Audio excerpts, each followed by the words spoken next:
Hi everyone, a very warm welcome to all our viewers who've tuned into this very special interaction on Money Control.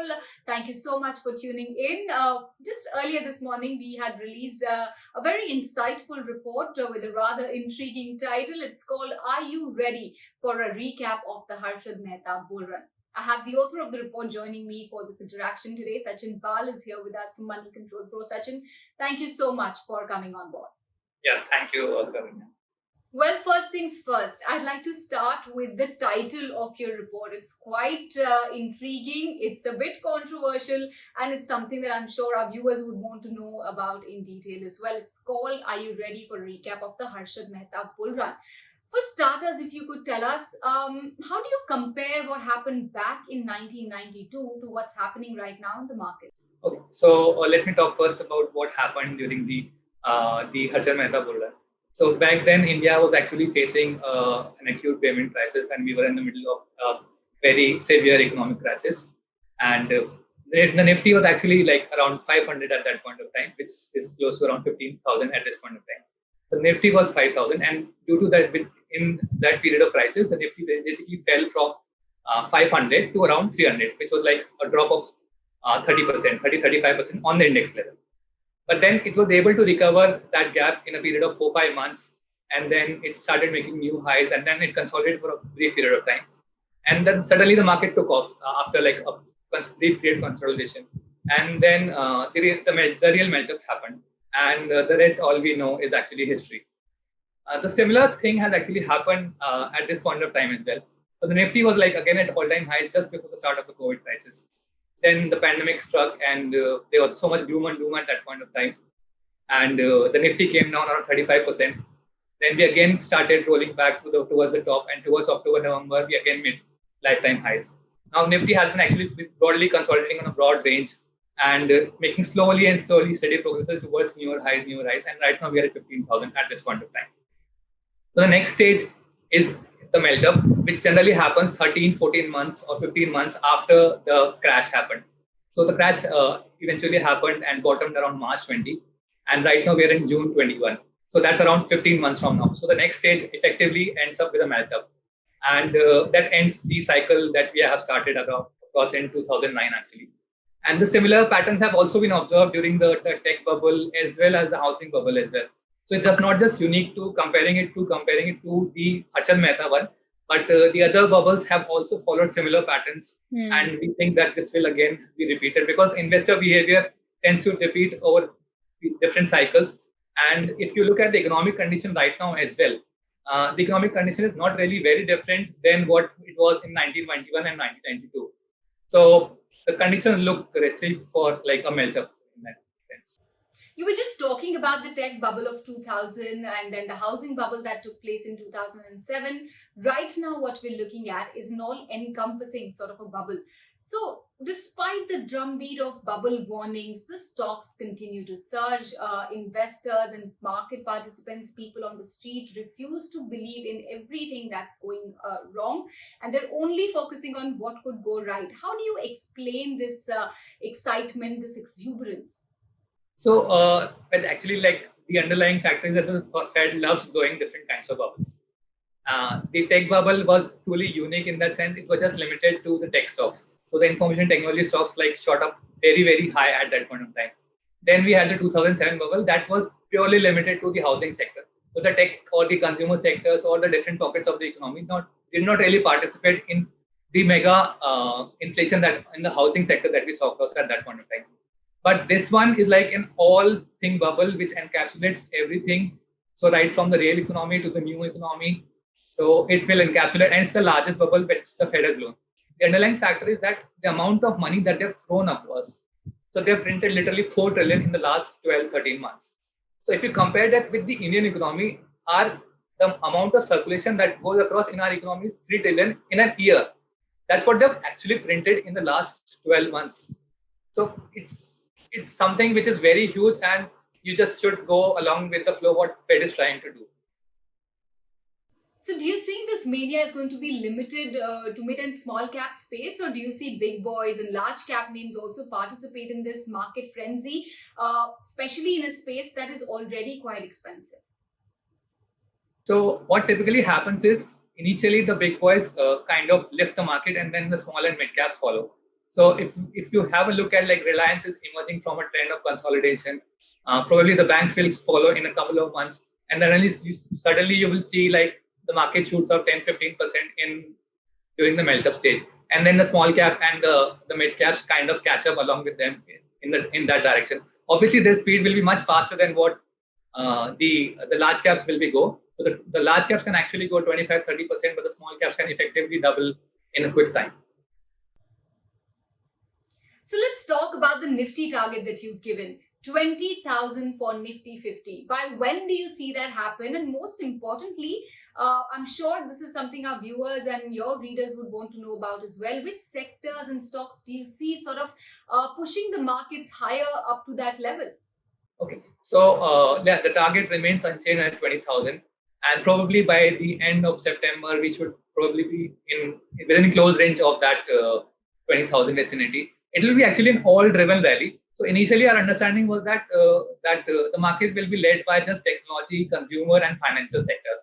But when you combine the recent moves that the metal stocks are giving, the other pockets, the housing finance companies are giving, then the other pockets of the market are giving, then it's actually an everything rally. So right from restaurants to hotel sectors to housing finance companies, the sectors which have been lagging thus far, everything will participate in the move to the top actually. So it's not going to be one sector. The initial sectors could be FANG, which will actually lead the rally on a global basis, but other sectors will follow eventually. So especially the commodity stocks have been lagging in terms of performance over the last 10-12 years because we've had no inflation. So those are the ones which actually should create the alpha in the last leg of this bull run. So do you see any upside risks as well to this projection? Anything that investors should watch out for? Actually, like what the market is trying to tell you is we are going to a $5 trillion economy somewhere closer to FY28 or FY30. When you look at different large caps, so something like an Ultratech trades at 16-17 times EV EBITDA. Something like a Bajaj Finance trades at like 6 to 7 times book value. Now, why do you think that they trade at those kind of multiples when the average multiples have been like 1, 2, 3, or 4 times book value, or for 4 to 6 times for 7 companies? The market really thinks that Ultratech and Bajaj Finance will be like 3 or 4 times the current size at some point of time, say 8 to 10 years down the line. When you map that with the economy, the economy should have grown to swell to such a size which allows them to grow at such a historic pace.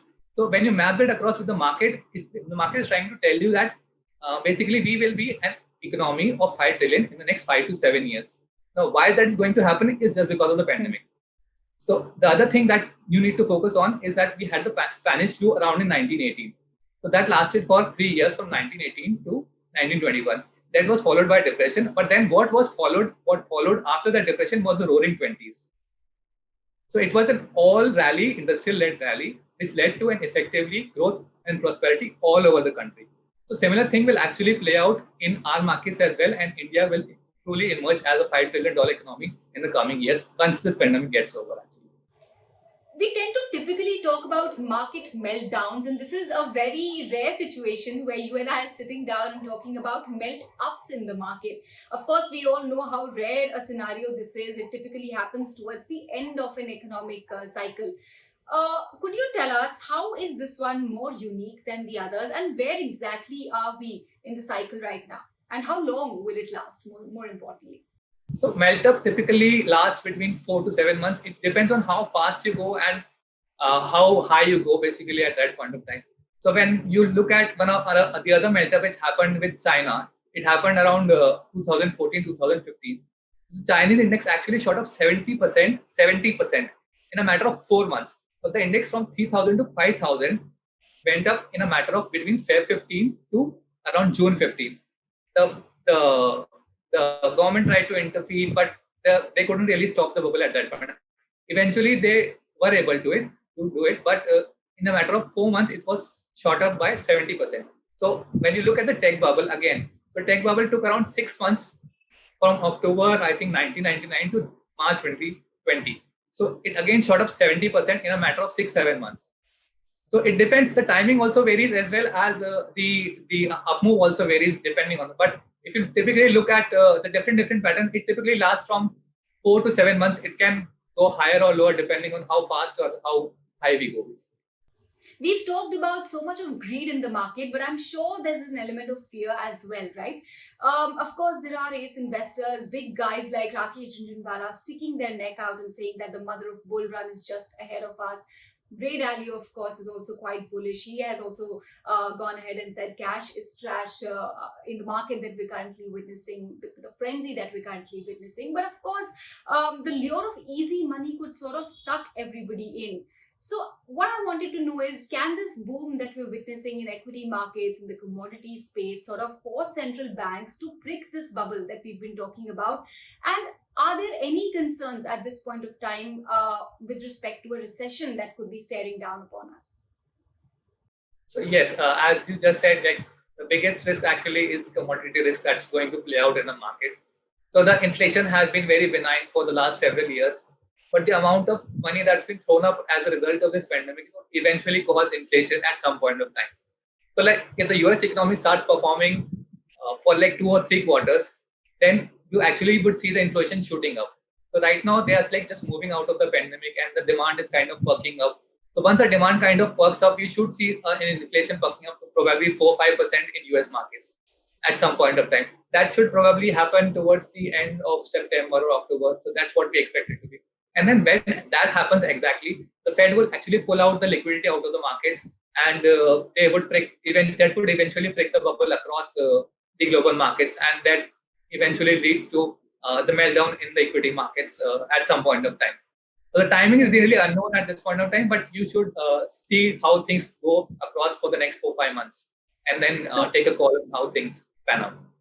So, for all those viewers who are watching the interview right now, the readers who follow you, what would be your advice for those who know that something like this could happen over the next few months? How should they place their bets at this juncture?